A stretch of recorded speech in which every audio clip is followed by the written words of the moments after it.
जय गुरु जी महाराज के चरणों में बहुत बहुत शत शत नमन। आज हमारे जीवन में सुख का मतलब बड़े मंदिर है। आज हमारे जीवन में अगर कुछ दुख आता है तो हमें बड़ा मंदिर ही नजर आता है, महाराज के अलावा कुछ नजर नहीं आता। सेवा भाव इंसान में महाराज खुद ही डालते हैं कि शीशे ਨੂੰ ਸਾਫ਼ ਕੀਤਾ ਤੇ मैं दिसया, ते मैं ਨੂੰ ਸਾਫ਼ ਕੀਤਾ ते तू दिसया। जब तक इंसान अपनी मैं को खत्म नहीं करेगा तब तक वो ईश्वर को नहीं पा सकता। एक भगत ईश्वर की बड़ी पूजा करता है, बड़ी अर्चना करता है, भोले उन पे खुश हो जाते हैं, उनको दर्शन देते हैं। जब दर्शन देते हैं तो वो पूछता है बड़ा खुश होके कि भोले मेरे सामने खड़े हैं कि महाराज मैं आपको क्या अर्पण करूं। तो भोले बाबा ने ये कहा कि तू मुझे अपनी मैं ही अर्पण कर दे। अगर तू अपनी मैं दे देगा तो फिर मैं तेरा हो जाऊंगा। हमें अपनी मैं खत्म करनी है अगर महाराज के चरणों के साथ जुड़ना है, अगर हमने अपने कर्म कटवाने हैं, अगर हमने अच्छी और सच्ची राह पे चलना है। महाराज ने मुझे बड़े मंदिर में सेवा का मौका दिया। 8 से 10 घंटे की अगर आप सेवा कर रहे हैं और उस सेवा में एक बार, दो बार, 100 बार, 1000 बार, क्योंकि संगत आ रही है, संगत ने तो कई तरीके के सवाल करने हैं, तो कई बार सेवादार इरिटेट भी हो जाते हैं। लेकिन हमें जो सिखाया जाता है महाराज के चरणों में रहने का तरीका, और महाराज की सेवा में किसी किस्म की कोई कमी नहीं आनी चाहिए। वो कैसे नहीं हो सकती कि अगर आप अपनी महाराज की संगत जो है उसको आप सेटिस्फाई रखते हैं। अगर महाराज की संगत खुश तो महाराज खुश। महाराज ने हमेशा ये कहा है कि संगत में मैं बसता हूं। संगत हमसे एक ही सवाल 10 बार करे, 100 बार करे, हमने पोलाइटली उनको हर सवाल का जवाब देना है, सही ढंग से गाइड करना है। एक अच्छे सेवादार होने का फर्ज भी यही है। अब ऐसे ही संगत कई बार आके हमसे पूछ लेती है कि अंकल एक बात बताओ, ध्यान लगाने का क्या तरीका है। मन नहीं लगता। हम चाहते हैं कि हम ध्यान लगा के बैठे, मेडिटेशन करें, महाराज को याद करें, लेकिन मन है, मन भटकता है। और संगत जी सच्चाई है, मन एक ऐसी चीज है जो अभी पल में यहां है और पल में हजारों किलोमीटर दूर है। मन हमारा बहुत भटकता है। मन को जब तक हम काबू नहीं कर सके तब तक हमारा ध्यान नहीं लगता, तब तक हमारा मेडिटेशन नहीं होता। तो इसके ऊपर एक विचार मैं आपसे रखता हूं कि एक आदमी बड़ी तपस्या करता है जंगलों में, और उसके ईष्ट खुश हो जाते हैं और उसके पास आते हैं और उसको बोलते हैं तेरे को क्या चाहिए। तो वो कहता है कि मुझे आप एक ऐसा जीनी दे दो, एक ऐसा जिन दे दो जिससे मैं जब भी जो भी मांगू वो मेरी मुराद पूरी कर दे। ईश्वर ने एक जिन दे दिया, लेकिन ये जो जिन है तुम काम करोगे देगा, लेकिन अगर ये खाली बैठा तो ये तुम्हें खा जाएगा। लेकिन बड़ा प्रसन्न वो आदमी महाराज की, अपने परमात्मा की ये बात को ध्यान से उतारते हुए कि अगर मैंने इसको काम नहीं दिया तो ये मुझे खा जाएगा, वो जिन को लेकर अपने घर आ जाता। जिन को काम देना है, जिन ने कोठी बना दी। अब कोठी बना दिया, उसके बाद कहता है मुझे कुछ और काम दो। वो दिन अपना एक एक करके पास करता गया, एक एक उसको काम देता गया, जिन को जिन उसके काम करता रहा। ये 2 दिन, 4 दिन, हफ्ता, 6 महीने। एक दिन आके वो आदमी बड़ा परेशान हो गया कि मैं और काम तेरे को क्या दूं।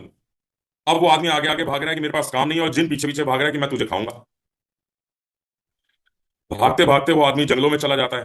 जंगलों में एक तपस्वी वहां बैठे हुए तपस्या कर रहे होते हैं। वो उनके पास रुक जाता है, अपनी सारी व्यथा सुनाता है कि महाराज मैं तो बड़ा परेशान हो गया, ईश्वर ने मेरी सुनी और मुझे ये जिन दे दिया।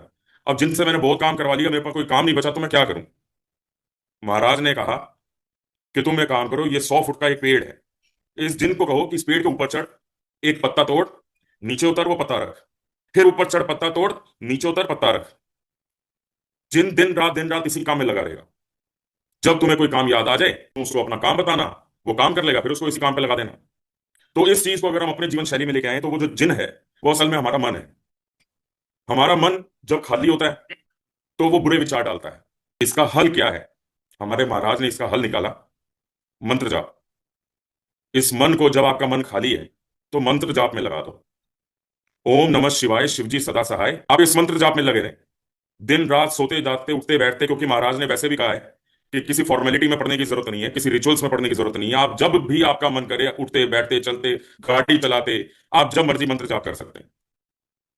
तो मन को समझाने का, मन को अच्छे ध्यान लगाने का, ये मन आपको नेगेटिव थॉट्स ना दे, ये मन आपका भटके ना, इसका सबसे आसान और सबसे पवित्र एक ये रास्ता है। ये तो हो गया आपका ध्यान लगाने की बात। आज हमारी जिंदगी जो चल रही है उसमें हर पल एक नया सत्संग है। शांत हो गया हमारा मन। मैं अभी पिछले हफ्ते की आपको बताता हूँ कि मैं ऑफिस से घर की तरफ आ रहा था और मैं आराम से गाड़ी पे था और रेड लाइट पे खड़ा हूँ। पीछे से बहुत रैश ड्राइव करता हुआ एक आदमी आया और उसने मेरी गाड़ी को हिट कर दिया बहुत बुरे तरीके से। मैं बड़ा परेशान, मैं उतरा, वो तो भाग गया। लेकिन मैं बड़ा परेशान, मैंने गाड़ी देखी, गाड़ी को काफी लगी हुई थी, मेरे 10 मिनट वहां लग गए गाड़ी को थोड़ा सा ठीक करने में। मैं मैनुअल जितना कर सकता था मैंने की किया। और उसके बाद जैसे मैं गाड़ी में बैठ के चलने लगा तो मुझे महाराज की बहुत तेज फ्रेग्रेंस आई मेरी गाड़ी में। और मैं हंस पड़ा और मैं समझ गया कि महाराज, मैं ये समझ गया कि ये आपने मेरा छोटा सा नुकसान जो हुआ है, इसके पीछे मेरा बहुत बड़ा नुकसान कोई होना होगा जो आपने बचाया है, जो हम नहीं देख सकते। लेकिन महाराज क्योंकि हमारे साथ साथ चलते रहे, मैं गाड़ी से घर से मंदिर के लिए निकला और मैं रास्ते में महाराज का सत्संग सुनता हुआ जा रहा था। तो महाराज ने कहा था कि हमेशा लंगर करने ब्रह्मा विष्णु महेश भी आते हैं, देवियां भी आती हैं, सब भगवान आते हैं लंगर करने। और क्योंकि महाराज ने मुझे लंगर हॉल में ही सेवा बख्शी थी, और सोचता हुआ जा रहा था कि महाराज, मुझे कैसे पता चलेगा कि आप आए या ब्रह्मा विष्णु महेश आए या देवियां आई, मुझे कैसे पता चलेगा? मुझसे कोई गलती तो नहीं हो जाएगी आपकी सेवा करने में? और इन थॉट्स के साथ मैं मंदिर पहुंचा, सेवा प्रोसेस स्टार्ट हुआ। लेकिन मेरे दिमाग में वही चीजें चल रही थी। अब क्योंकि मेरी जो सेवा थी वो लंगर हॉल फर्स्ट फ्लोर पे है। मंदिर खुलने का समय 5 से 10 है, तो 5 बजे मंदिर खुलता है, लेकिन फर्स्ट फ्लोर पे जो संगत आती है लगभग आधा घंटा 35 मिनट के बाद आती है, क्योंकि पहले नीचे पूरा हॉल फुल होता है, उसके बाद वो संगत को ऊपर भेजते हैं। तो हमारा काम है 4:45 पौने 5 बजे तक हमने पूरा सेटअप रेडी करके और बिल्कुल तैयार रहना है। पौने 5 बजे तक हम बिल्कुल अपना सेटअप रेडी करके और फर्स्ट फ्लोर पे लंगर हॉल में जब चढ़ते हैं तो ठीक सामने की दीवार पर मैं टेक लगा के बैठ गया, क्योंकि वही 10-15 मिनट होते हैं रेस्ट करने के। उसके बाद फिर रात को 12-1 बजे तक हम महाराज के आशीर्वाद से सेवा में बिजी रहते हैं। मैं वहां बैठा हुआ, मेरे मन में वही थॉट चल रहा था कि महाराज क्या आज भी आप आएंगे, ब्रह्मा विष्णु महेश आएंगे, देवियां आएंगी। मेरे मन में वो थॉट चलता जा रहा है, चलता जा रहा है, और मैं सीढ़ियों की तरफ मेरा ध्यान है। सब सेवादार अपने अपने पॉइंट पे बिल्कुल रेडी हैं। संगत जी यकीन मानिएगा, 5 बजे मंदिर मंदिर खुलता है और 5 बज के 10 मिनट पर सिर्फ गिनती के 3 बच्चे, मैले कुचैले कपड़े पहने हुए, गंदे बिखरे बाल, गिनती के 3 बच्चे ऊपर चढ़ते हैं। और वो जब सीढ़ियों से ऊपर चढ़ते हैं और मेरी तरफ आ रहे हैं, क्योंकि मेरा काम, मेरे को सेवा वहां लाइन मैनेजमेंट और सिटिंग अरेंजमेंट देखना था, और उन 3 बच्चों को आते देखा, पहले तो मैं ये शॉक हो गया कि इतनी जल्दी कैसे संगत आ गई ऊपर, इतनी जल्दी तो हमारे पास नहीं आती। साथ ही महाराज ने मुझे पिंच किया कि तेरे सवाल का जवाब है। मैं उठ के भागा उनको लेने, मैंने उनको रिसीव किया, हाथ जोड़ के जय गुरु जी बोल के उनको रिसीव किया, उनको पूरा ले जाके आगे मैट के ऊपर बिठाया, और पीछे देखा तो कोई संगत ही नहीं। अब मैं अंदर से बहुत खुश हो रहा हूं, और मुझे पता चल गया, महाराज ने मुझे इशारा कर दिया कि मेरे सवाल का जवाब भी मिल गया, और महाराज ने मुझे ब्रह्मा विष्णु महेश के रूप में दर्शन भी दे दिए। संगत जी यकीन मानिएगा, सिर्फ वो 3 बच्चे जो ब्रह्मा विष्णु महेश के रूप में आए थे, सिर्फ उन 3 बच्चों ने बैठ के लंगर किया। उसके बाद हमारे पास आधा घंटा तक कोई संगत नहीं आई। अब ये कैसे हो सकता है कि नीचे लंगर हॉल अगर भर गया था तो सिर्फ तीन, वही संगत तीन ही क्यों बची, तीन ही क्यों आई? 10 मिनट में लंगर हॉल कैसे भर गया? और अगर नहीं भरा था तो उन्होंने उस तीन ही संगत को ऊपर क्यों भेजा? ऐसे बहुत से सवाल दिमाग में आने शुरू हुए। लेकिन फिर महाराज का हुक्म हुआ कि तेरे को क्या रखा है कि दिमाग नहीं लगाना। सेवा करते हुए ऐसे कई एक्सपीरियंस होते हैं। सेवा करते हुए हमारा भाव यही होता है कि ना जाने किस रूप में नारायण मिल जाएंगे। महाराज कहते हैं मैं संगत में जरूर आता हूं, अपनी तरफ से पूरी कोशिश होती है अच्छे से अच्छी सेवा निभाई जाए। लेकिन कई बार संगत, हम कहीं बाहर किसी सत्संग में जाते हैं, वहां मंदिर की संगत मिल जाती है। अब क्योंकि हजारों में संगत आती है तो ऐसे तो हम नहीं पहचान पाते, लेकिन संगत खुद हमें रोक के, बुला के, जय गुरु जी बोल के जब कहती है कि हमें पता है बड़े मंदिर आप में सेवा करते हो, बड़ा अच्छा लगता है। कई बार संगत कहती है कि हमने आपसे प्रसाद में कुछ और भी मांगा, दोबारा मांगा, आपने मना कर दिया। कई बार संगत कहती है कि हमने आपसे मांगा तो आपने भर भर के दिया। तो मैं सारी संगत को हाथ जोड़ के ये कहना चाहूंगा, उस समय खड़े होके हम क्या बोल रहे होते हैं ये हमें बिल्कुल भी नहीं पता होता। आपने कुछ लंगर प्रसाद में और मांगा, हमने वो दिया, वो हमने नहीं दिया, वो महाराज का प्रसाद है और महाराज का हुक्म है कि आपको और देना है। अगर हमारे मुंह से ना निकली तो वो भी हम नहीं कह रहे, वो भी महाराज का हुक्म है। महाराज ने आपको जितना ब्लेस करना था उतना ही किया। हम कौन होते हैं महाराज के प्रसाद को हाँ कहने वाले या ना कहने वाले? मैं नीचे सीनियर सिटीजन में लंगर सेवा में था। सामने से एक संगत आती है, दिल्ली की संगत है, कैंसर से फाइट कर रही थी, उनकी कई सर्जरीज हुई, वेंटिलेटर पे गई। महाराज ने बहुत ब्लेस किया और इतनी हिम्मत बख्शी उनको, उनको ठीक भी किया, और आज तक की डेट में वो हर हफ्ते महाराज के दर्शन करने जरूर आती हैं। अब संगत जी, हमें कभी भी किसी भी संगत का नाम नहीं पता होता, ना हमने जानने की कोशिश की, कभी कुछ ऐसा नहीं हुआ। सिर्फ अंकल और आंटी हमारे लिए तो सब महाराज के रूप है। तो जब आंटी मंदिर आती थी तो वो खुद ठीक से चल के नहीं आ पाती थी, उनके हस्बैंड अंकल और उनके देवर उनको सहारा देते हुए लाते थे।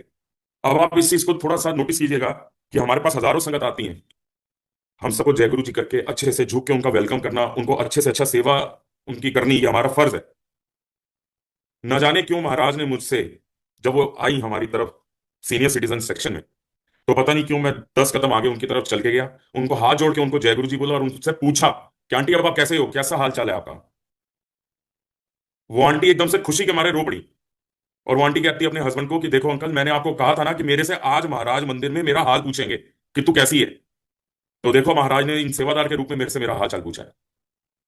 और पता नहीं क्यों मेरे मन में ये बात आई, मैंने उन दोनों अंकल को कह दिया कि आप छोड़ दो। मुझे तब तक उनके किसी के नाम नहीं पता थे, नाम मुझे बहुत बाद में पता चला। मैं आंटी के हाथ पकड़ के और उनको खुद उनको लेके आया, चेयर पे बिठाया और उनको लंगर प्रसाद सर्व किया।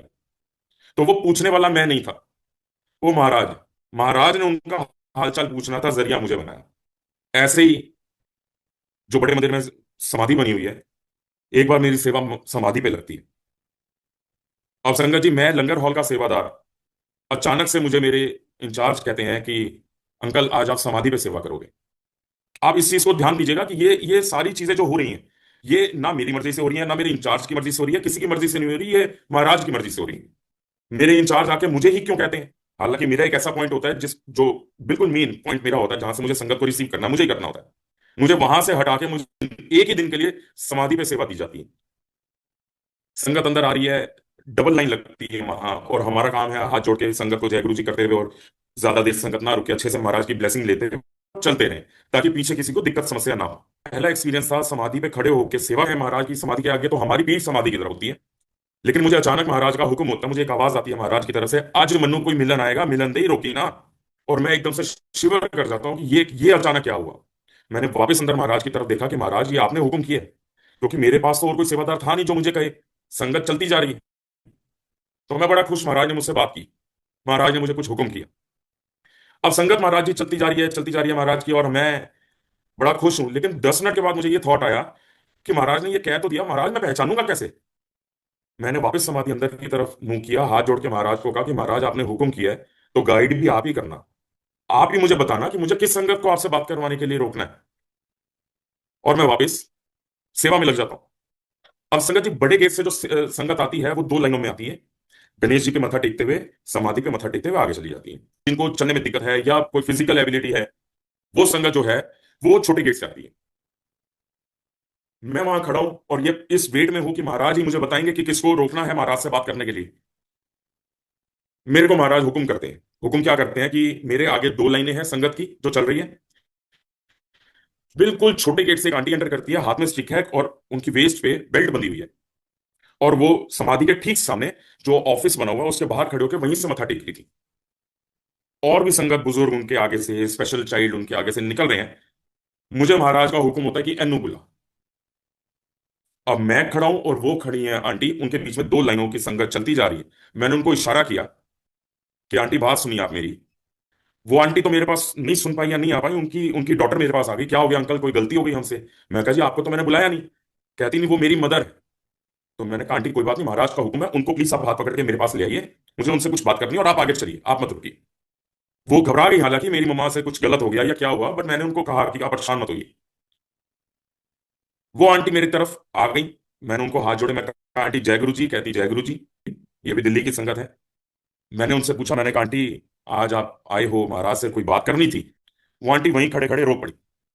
मैंने कहा चुप कराया उनको, मैं कहा आंटी रो क्यों रहे हो, आप साइड में आ जाओ, संगत चल रही है, आप साइड में मेरे से बात करो। तो कहती आपको कैसे पता चला?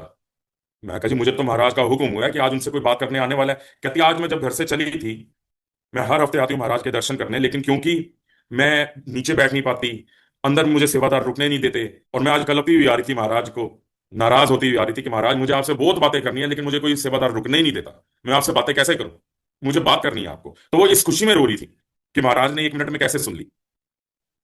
संगत जी यकीन मानिएगा, मैंने उन आंटी को वहीं अपने पास खड़ा किया समाधि के आगे। मैंने कहा अपनी जितनी बातें करनी है आप बातें करो महाराज से, महाराज ने मेरी ड्यूटी लगाई है, मेरी सेवा लगाई है, आपको उनके साथ खड़े होकर उनसे आप बात कर सको इस बात के लिए। वो आंटी 10 मिनट खड़े होके खूब रोई, गिले शिकवे जो महाराज के साथ, देखो हर हर संगत का अपना अपना कनेक्शन है। बहुत खुश हुई वो, और बड़ा अच्छा लगा, वो जाती जाती मुझे बहुत ब्लेसिंग्स देके गई। संगत बहुत प्यार देती है, संगत बहुत आशीर्वाद देती है, और संगत प्यार और आशीर्वाद दे रही है, यानी कि हमें महाराज अपनी ब्लेसिंग्स दे रहे हैं। संगत जी, महाराज खेला कैसे रचते हैं आप ये देखिए। मेरी आदत है, जैसे मैं सेवा पे जाता हूँ, तो जैसे ही सुबह हम एंटर करते हैं 12-1 बजे के आसपास, तो मैं अपना फोन स्विच ऑफ कर देता हूँ। ताकि मैं डिस्टर्ब ना हूं और आराम से सेवा करूं। अदरवाइज कोई ना कोई फोन किसी ना किसी का आ जाता है, आपका ध्यान भटक जाता है। अब होता क्या है कि हर हफ्ते आप सेवा पे जा रहे हो और संगत रिपीट आती है, कई संगत तो रिपीट आती है, एवरी वीक आती है। तो वो चेहरे से पहचान होनी शुरू हो जाती है। जैसे कि मैंने आपको कहा कि नाम, किसी का नाम पूछते हैं ना, किसी को हमारा नाम पता होता है। कोई बैच पकड़ ले तो एक अलग बात होती है। साल सवा साल से दो अंकल आते हैं हमारे यहाँ। तो बहुत अच्छे से जयगुरु जी होती है। बहुत प्यार से वो हमें ब्लेस करते हुए लंगर करने जाते हैं। और फिर लंगर करके जब वो बाहर निकलते हैं तो बहुत अच्छे ढंग से हमें जयगुरु जी कहते हैं, वो महाराज से आज्ञा लेते हुए चले जाते हैं। एक दिन कुछ मौसम खराब था, तो संगत उस दिन मंदिर में उस समय कम थी। अब संगत कम थी तो हम भी थोड़ा सा रिलैक्स हो जाते हैं। रिलैक्स का मतलब संगत नहीं, आप अपने पॉइंट पे ही खड़े हैं लेकिन खाली खड़े हैं। कृष्ण गोपाल मूंगा अंकल नाम है उन संगत का, और विजय मूंगा अंकल, ये भी दिल्ली की संगत है। ये दोनों अंकल ने अंदर लंगर किया।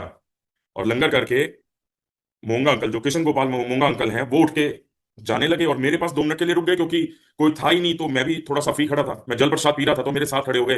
हाथ जोड़कर उन्होंने मुझे कहा कि अंकल क्या मैं आपके साथ 5 मिनट खड़ा हो सकता हूँ, अगर दिक्कत ना हो, क्योंकि मेरा ब्रदर जो है विजय मूंगा अभी लंगर कर रहे हैं, तो हम दोनों भाई एक साथ चले जाएंगे बाहर। मैंने कहा कोई बात नहीं अंकल, खड़े होइए, जल प्रसाद चाहिए तो आप मुझे बताइए।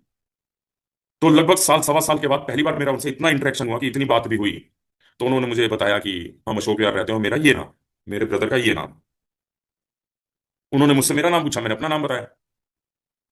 और वो 10 मिनट के बाद उनके ब्रदर विजय मुंगा ने लंगर प्रसाद किया, वो फ्री हुए तो वो चले गए। खेला महाराज ने क्या रचा, मुझे साल सवा साल से उनका नाम नहीं पता था, मुझे नहीं पता था वो अशोक विहार रहते हैं। लेकिन वेरी नेक्स्ट वीक जब मैं सुबह सेवा पे पहुंचा, पर्टिकुलर उस दिन मैं अपना फोन बंद करना भूल गया, मुझे नहीं पता कैसे। लेकिन ये भी सच्चाई है, पूरे दिन सेवा के बीच मेरे को कोई किसी का फोन आया भी नहीं। शाम को लगभग 5:30 बजे मेरे फोन की घंटी बजती है, तो मैं हैरान हो गया कि यार मेरा तो फोन ही ऑन रह गया, आज कैसे ऑन रह गया। जब मैंने फोन उठाया तो वो हमारे ही एक शटल के सेवादार हैं, उनका कॉल था। उन्होंने मुझे कहा कि अंकल मैं आज सेवा पे आया नहीं हूं, कुछ मेरी तबीयत ठीक नहीं है, लेकिन एक संगत है जो अशोक विहार रहती है और उनकी किडनी फेल है, लेकिन उनका आज महाराज की ओर से हुक्म हुआ है कि उन्होंने लंगर प्रसाद करना है। उनके घर से ऐसा कोई भी नहीं है जो मंदिर जा सके और लंगर प्रसाद ला सके। लेकिन उनका मुझे कॉल आया कि आप लंगर प्रसाद अरेंज कर सकते हैं। तो अंकल मैं आपको फोन कर रहा हूं, मैं तो सेवा पे हूं नहीं। महाराज ना आपको साथ साथ बता देते हैं। मैं उसी समय समझ गया कि महाराज आज ही मेरा फोन ऑन क्यों रह गया। कॉल तो किसी का भी नहीं आया, इसलिए मुझे पता भी नहीं चला। कॉल आया तो यही आया। तो मैंने उनको कहा जी आप निश्चिंत रहिए, आप मुझे उस संगत का एड्रेस मेरे को मैसेज कर दीजिए। महाराज ने चाहा तो पूरी व्यवस्था बनाई जाएगी, उनके घर तक लंगर प्रसाद पहुंचाया जाएगा। अब उन्होंने मुझे एड्रेस व्हाट्सएप कर दिया, मैंने एड्रेस भी देख लिया। मैं सेवा में बिजी हो गया और मैं भूल गया। मंत्र जाप के बाद लगभग 7:30 बजे के करीब मुझे ऑल ऑफ सडन याद आया कि ऐसे ऐसे उनका अशोक विहार लंगर प्रसाद भेजना था। अब मैंने सर्च करना शुरू किया कि अशोक विहार का सेवादार कौन है। मुझे कोई सेवादार नहीं मिला। ढूंढता ढूंढता वापस अपने पॉइंट पे आके खड़ा हो गया। और मैं ये सोच रहा हूं कि अब कैसे करूं। जैसे ही मैं मुंह अपना टर्न करता हूं तो सामने से मूंगा अंकल और विजय मूंगा अंकल दोनों भाई सामने से चलते हुए आ रहे हो। वो जैसे ही आए मैंने उनको कहा जय गुरु जी। उन्होंने कहा जय गुरु जी अंकल। मैंने उनसे छुपते पूछा अंकल आपने मुझे कहाँ बताया था, आप कहाँ रहते हो। उन्होंने कहा अशोक विहार। मैंने कहा अंकल एक सेवा है आपके लिए, आप करेंगे। उन्होंने बड़ी खुशी खुशी कहा जी बिल्कुल करूंगा। उस रात वो लंगर प्रसाद उन्होंने उस संगत के घर पहुंचाया। अब आप महाराज का खेला देखिए, मेरा फोन ऑन होना, उन सेवादार का ना जा पाना, उस संगत का उन सेवादार को फोन करना, उस सेवादार का मुझे फोन करना, केजी मूंगा और विजय मूंगा अंकल का एक हफ्ते पहले ही मुझे अपना एड्रेस बताना कि हम अशोक विहार रहते हैं। ये सब चीजें कोइंसिडेंस नहीं है, ये सब कुछ महाराज की रचना है। ये सब महाराज ने रचा है। इसमें किसके किस ढंग से कितने कितने कैसे कैसे कर्म कटे, ये सब महाराज को पता है। की तो सबने ही सेवा। शटल वाले अंकल ने अपनी सेवा निभाई, मैंने अपनी सेवा, मेरे से महाराज ने पार्ट ले लिया कि मैंने लंगर प्रसाद प्रोवाइड करवाया। केजी मूंगा और विजय मूंगा अंकल ने अपनी सेवा निभाई। एक साल से वो मुझे मिल रहे थे, उन्होंने कभी क्यों नहीं बताया कि वो अशोक विहार से आते हैं। एक हफ्ता पहले ही क्यों बताया, क्योंकि महाराज ने अगले हफ्ते के लिए उनके कर्म कटवाने के लिए ये सेवा लिखी थी। ऐसे ऐसे एक्सपीरियंस इतने होते हैं हमारे साथ, होता सबके साथ है। महाराज सबको ब्लेस करते हैं, महाराज सबको सत्संग का मौका देते हैं। महाराज सबके कर्म कटवा रहे हैं, कैसे कटवा रहे हैं, कितने में कटवा रहे हैं, क्या करवा के कटवा रहे हैं, ये महाराज की करनी महाराज जाने। हमने तो महाराज का हुक्म बजाना है। बड़ा आनंद आ रहा है, महाराज की बड़ी कृपा है। आज हम सेवा करके जब बाहर निकलते हैं तो मन उदास हो जाता है कि अब पूरा एक हफ्ते के बाद आना है। सुबह घर से निकलना, रात को घर आना, किसी काम के लिए जाना, ये महाराज का दरबार, मत्था टेकना, ये एक ऐसी अनुभूति, एक ऐसी फीलिंग, हर समय हमें लगता है कि बैठे हैं महाराज, हमारे साथ बैठे हैं, आशीर्वाद दे रहे हैं हमें। मन में ऐसे एक विचार आया कि महाराज अपनी तो पूरी कोशिश होती है कि हम अच्छे से सेवा निभाएं, ये कैसे पता चलेगा कि हम ठीक सेवा कर रहे हैं या नहीं कर रहे? आपने अपनी प्यारी संगत के लिए, उनकी सेवादारी के लिए हमें सेवादार अपॉइंट किया है, हम ठीक से सेवा निभा पा रहे हैं, इसका मैसेज कैसे मिलेगा? ये कैसे पता चलेगा कि महाराज आपको हमारी सेवा पसंद आ रही है? महाराज ने सत्संग का इनविटेशन भेजा, दिन में एक सत्संग अटेंड किया। उस सत्संग में सेवादारों से रिलेटेड बड़ी बातें अच्छी अच्छी सुनने को मिली। किसी संगत ने सत्संग शेयर की, उसमें भी बोला कोई बात नहीं। शाम को एक सत्संग और अटेंड किया, बड़ा अच्छा लगा। रात को लगभग 1:15 बजे मेरे व्हाट्सएप पे एक सत्संग का इनविटेशन आया, और उसमें 1:30 AM IST टाइम दिया हुआ था। मेरी आंटी भी जग रही थी, मेरी बिटिया भी जगी हुई थी। मैंने उनको पूछा, मैंने कहा सत्संग अटेंड करना है अभी? तो उन्होंने कहा हाँ करते हैं। हमने वो सत्संग अटेंड किया। लगभग 3:15 बजे, 3 सवा 3 तक सत्संग चला। 3:15 के करीब मेरी बिटिया सो गई। मैं और मेरी आंटी वो सत्संग अटेंड करते रहे। 3:15 बजे के करीब सत्संग शेयरिंग शुरू हुई। अब वो शेयरिंग के अंदर ऑस्ट्रेलिया से, कनाडा से, न्यूजीलैंड से, इंडिया से बहुत सारी संगत जुड़ी हुई है। उन्होंने धीरे धीरे एक एक करके अपने सत्संग शेयर, अपने एक्सपीरियंस शेयर करने शुरू किए। उनमें से कनाडा की एक आंटी थी, उन्होंने अपना सत्संग शेयर करना शुरू किया। उन्होंने ये बताया, महाशिवरात्रि से शायद एक दिन पहले फ्राइडे था, तो उन्होंने बताया कि हम फ्राइडे को मंदिर गए थे महाशिवरात्रि से पहले। जैसे उन्होंने ये कॉल दिया तो मेरे तो वैसे कान खड़े हो गए कि हम फ्राइडे के सेवादार हैं, तो फ्राइडे में ही आए हैं। और सीनियर सिटीजन थे, तो मैं और देखने लग पड़ा कि ये मेरे पास जरूर आए होंगे। देखा तो मैं थोड़ा थोड़ा आंटी को पहचान रहा था। तो उन्होंने खैर मंदिर का अपना एक्सपीरियंस बताया, उनके बहुत अच्छे दर्शन हुए। महाराज ने उनको बहुत बहुत ब्लेस